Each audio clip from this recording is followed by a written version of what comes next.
À une passante de Charles Baudelaire.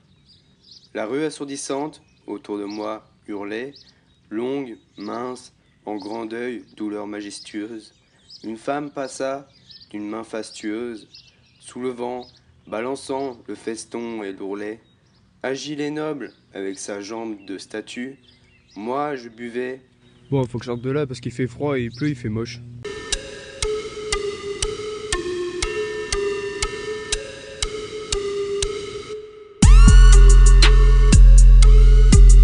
Alors aujourd'hui, nous allons parler de The Garden of Words, un manga que je n'ai pas lu, mais j'ai vu le film d'animation qui était fort sympathique. Donc, The Garden of Words est un seinen scénarisé par Shinkai Makoto et dessiné par Motohashi Midori.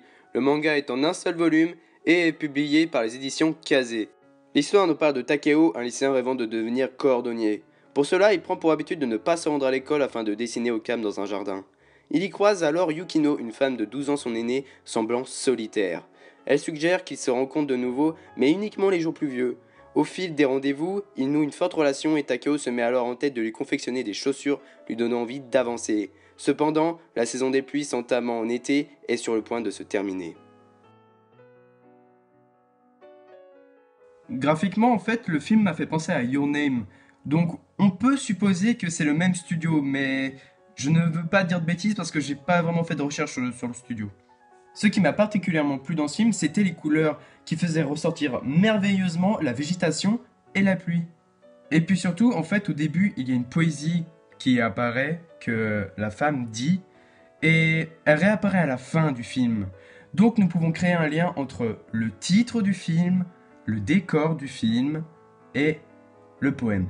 Maintenant, je souhaiterais revenir sur Takao. Alors, comme je l'ai dit précédemment, il souhaite devenir cordonnier. Alors, personne m'a sorti une fois dans ma vie, je veux devenir cordonnier.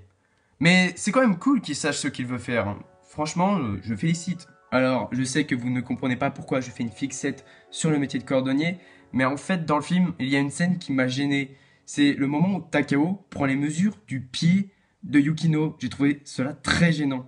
Pourquoi? Bah en fait, j'ai pas pu m'empêcher de penser au fait qu'elle ait peut-être des mycoses ou des verrues ou des champignons quoi sur les pieds. Ah, j'ai trouvé ça. Ah! Si on prend son pied dégueulasse, plus un scalpel, ça donnerait une poêlée de champignons, voire une omelette si on rajoute un œuf.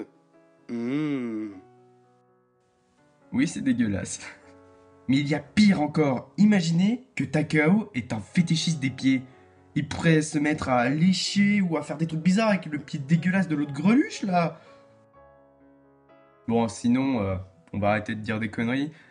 Le film, il est vraiment magnifique, il est vraiment très beau. Et la scène finale m'a donné des frissons. Et j'ai vraiment hâte d'acheter le manga. En tout cas, je ne peux que vous recommander ce film. Et puis, ne vous inquiétez pas, il n'est pas niais du tout. Nous arrivons au terme de la vidéo, j'espère qu'elle vous aura plu. Si vous connaissez des mangas poétiques, bah faites-le moi savoir en commentaire. Ça peut m'intéresser. Enfin, non, ça m'intéresse. Sinon, c'était Max Ga. Bye.